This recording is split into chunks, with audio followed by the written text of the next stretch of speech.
4 PM news network में दोस्तों आपका स्वागत है। मैं हूं आपके साथ राशिद ज़हीर। बड़ी इंपॉर्टेंट खबर और एक छोटा सा वीडियो दिखाने आपको जा रहा हूं दोस्तों। वायुसेना के प्रमुख का वीडियो है, चिंता का विषय है। मैं अभी किसी खबर को बना रहा था, उसमें मुझे ये वीडियो नज़र आया। मुझे लगा आपको विस्तार से इस बारे में बताना चाहिए, लेकिन विस्तार का मतलब ये नहीं है कि 1.5-2 घंटे का प्रवचन दूंगा। कुछ मिनट आप मेरे साथ बने रहिए। उसकी चिंता और देश की चिंता अगर ये है तो इस पर तो हम बात कर लेंगे, लेकिन उसके साथ साथ 2 स्क्रीनशॉट और लगाता हूँ। पहली तो खबर ये देख लीजिए कि 18 घंटे काम करने का रिजल्ट आ गया है। 5 पायदान और ज़्यादा फिसल गया हमारा पासपोर्ट। ये खबर आप तक पहुँच गई होगी। और देश के अंदर पलायन करने में अरबपति जो भाग रहे हैं वो 2019 से 25 के बीच का आंकड़ा लेंगे, सबसे ज़्यादा इस बार भागे जा रहे हैं। 1,01,42,000 या 1,42,000 बताए जा रहे हैं। चलिए दूसरी खबर देख लीजिए। ताज़ा खबर है ये भी कि अब की बार 100 पार मोदी जी के लिए रिट्वीट बनता है। नीचे किसी ने बता दिया वो रुपये की हालत ज़रा थोड़ा ख़राब है। 86 रुपये पॉइंट 16, 86 रुपये 16 पैसे ये हमारा चल रहा है इस टाइम डॉलर का रेट। अब अपनी खबर पर आ जाऊं, जिसकी वजह से मैंने आपको रोका है और आप रुक गए हैं। हैरत की बात यह कि आप रुक गए, आपकी मेहरबानी। मैं आपको दोस्तों दिखाना चाहता हूं छोटा सा वीडियो। ये देश के वायुसेना प्रमुख हैं और इनकी चिंता क्या है ये आप सुनेंगे, लेकिन पहले मैं पढ़कर सुना देता हूं। और नीचे हिंदी में रूपांतरण भी आ रहा है। हमारे एडिटर इसको पूरी स्क्रीन पर लगा के आप पढ़ सकते हैं। शायद इंग्लिश में बोल रहे हैं तो आपको पता चल जाएगा। देश के वायुसेना प्रमुख चिंतित हैं। चीन ने आधुनिक चेंगडू J-20 फाइटर प्लेन हमारी सीमा पर तैनात कर दिए हैं। साथ ही उसने 6th generation stealth fighter plane बना लेने का भी दावा किया है, जबकि हमारे तेजस मार्क 1A के लिए अमेरिका से इंजन तक आने में देर हो रही है और बड़ा समय लग रहा है उसको इंजन को आने में। छोटा सा इनका पहले आप वीडियो देखें। आप our concerns from the northern as well as the western adversary. They are all, both of them are increasing their air forces at a very rapid pace, whether it is combat platform, enablers, systems, whether it is networking, whether it is radars and SAGW, whether it is RPS. They are growing at a very rapid pace. And as far as China is concerned, it is not just the numbers, even the technology is growing at a very rapid pace. We just saw that recent flight of the new generation fighter. Indian Air Force, being the prime user of aerospace power, especially in times of crisis, we need to think. We need to, innovate and come up with new ideas. I am not here to say who has been failing. I think all of us have been failing in not being able to take us to that self-reliant state where we should have been today. देख लिया आपने video दोस्तों। ये हमारे हाल हैं। चिंता कर लेनी चाहिए। पाकिस्तान का जिक्र आता तो सब आ जाते हैं एकदम के फौरन निकल करके, लेकिन चीन इतना मजबूत होता जा रहा है।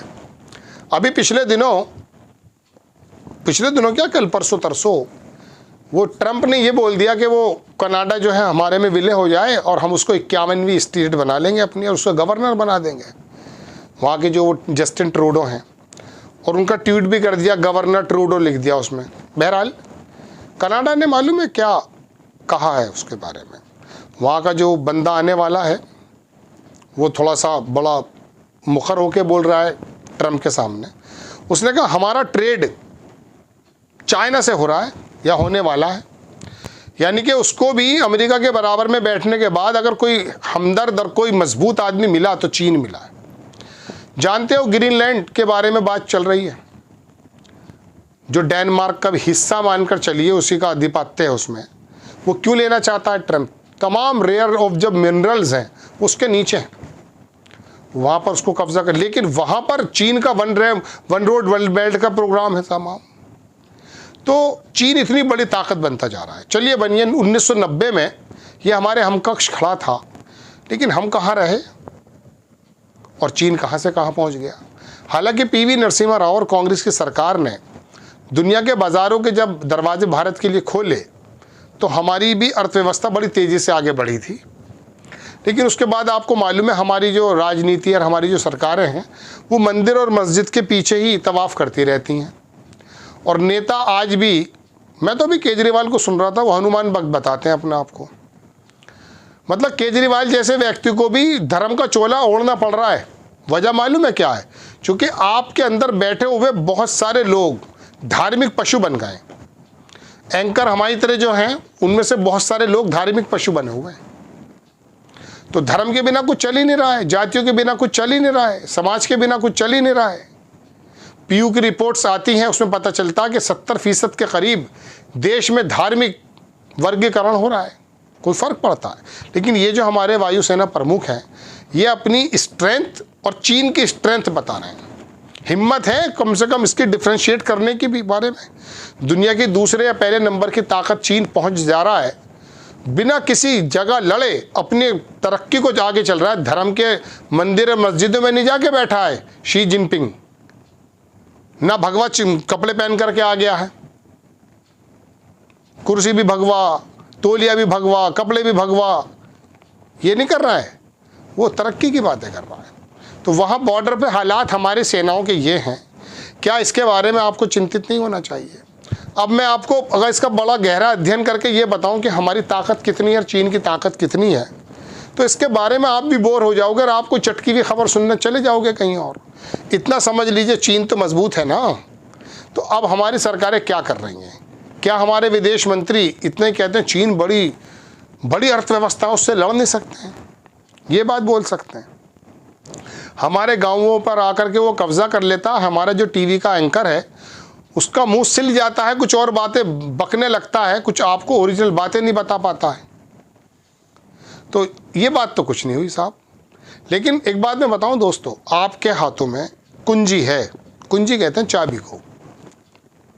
आप अगर चाहें तो चाबी को घुमा देंगे तो देश के चलाने वाले जो नेता हैं ना, जो सत्ता में बैठे हुए हैं, या विपक्ष के नेता जो बैठे इस इंतज़ार में कि हम आके चला के दिखाएंगे, सब लोगों में एक मैसेज तो चला जाएगा कि देश की जनता समझ चुकी है। लेकिन रोज़ाना आपके सामने एक नया पॉडकास्ट आ जाता है और प्रधानमंत्री जी भी बोल जाते हैं कि भाई मैं कोई बायोलॉजिकल तो हूँ नहीं, और उसी पे बहस चल रही है, अब बातें चल रही हैं। एक साहब में कोई बिजनेसमैन है, उसने कह दिया औरतों को घूरोगे क्या घर में, काम करो 90 घंटे हफ्ते भर में। इसके बारे में जो बातें चली हैं साहब, बस यही जिक्र चल रहा है। बड़ा बड़ा देश का पत्रकार जितना भी पूरब से आया हुआ है सब यही बात बोल रहा है। एक बंदा प्रियंका गांधी के गाल के बारे में बात कर रहा है, कोई नीतीश कुमार लालू से मुलाकात के बारे में। मतलब हमारी कोई बुनियादी खबरें नहीं है। ये जो बता रहा है ना कि बता रहे हैं वायुसेना प्रमुख के इंजन आने में देर हो रही है, पता तो कीजिए कि अमेरिका के सामने हमने कितने ज़माने से उन इंजन्स के ऑर्डर दे रखे हैं और वो हमें तक अभी तक मिल नहीं पा रहे हैं। हमें S-400 अगर रूस से ख़रीदना है तो हमें पहले अमेरिका के बारे में सोचना पड़ता है। हालांकि ख़रीद लिया हमने। हम अगर फ्रांस से कुछ और ले लेते हैं तो उसके अंदर क्या क्या गड़बड़ियाँ होती हैं। हमारे इक्विपमेंट्स, हमारे हथियार, हमारी सेना का बल अगर कहीं से कुछ कमज़ोर है, जो हम मानते नहीं हैं, क्योंकि लड़ाइयाँ तो हौसले से होती हैं, हौसलों से तो लबरेज हैं, लेकिन फिर भी इक्विपमेंट्स, कपड़े, हथियार, ये तमाम चीज़ों की तो ज़रूरत है। वो बता रहा ना कौन सा इंजन बना लिया है उसने। रशिया पे इतने सैंक्शंस हैं, उसके बावजूद उसने अभी अमेरिका को चैलेंज कर दिया कि हम अपना दिखा रहे हैं, तू अपना लेकर आ मिसाइल, हम बताते हैं कौन सा हमने मिसाइल बनाया है। दोस्तों बात यह है कि यहाँ तो शिक्षा के क्षेत्र की अंदर जो बजट है उसी के अंदर कटौती कर दी जाती है। चलिए खैर, सेना की ये चिंता बहुत ज़्यादा जायज़ है और आपके और हमारे चर्चा का विषय ज़रूर बनना चाहिए। आपको खबर कैसी लगी अपनी राय कमेंट्स बॉक्स में ज़रूर दीजिए। चैनल को सब्सक्राइब कीजिए, शेयर कीजिए। नेक्स्ट टाइम मैं किसी खबर के साथ हाजिर होता हूँ। जय हिंद।